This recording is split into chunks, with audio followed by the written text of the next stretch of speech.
Sí creo en Dios a mi manera. Mi mamá manejaba una intuición de miedo, que hasta mis amigas decían, no, si tu mamá dice...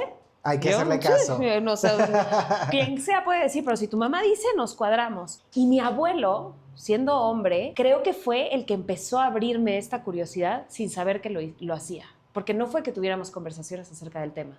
Pero Sí. tenían una casa, un cuarto Ok. con libros y música. O sea, todos los discos y los libros de mi abuelo. Y así como mi hermana entraba a robarse las novelas, yo entraba y había toda una sección de numerología, de astrología, de metafísica y de todas estas cuestiones que nunca se hablaron en mi casa, pero pues yo ahí Ahí estaba, me ahí las estaba la encontré. semilla. Y entonces de los primeros libros que yo me robaba, todavía tengo uno que hablaba de las microexpresiones Ok. y de cómo puedes leer la personalidad de una persona por sus facciones. Y Ok. así, y otro de las energías. Pero pues eso fue por mi abuelo. Entonces como que yo fui aprendiendo en privado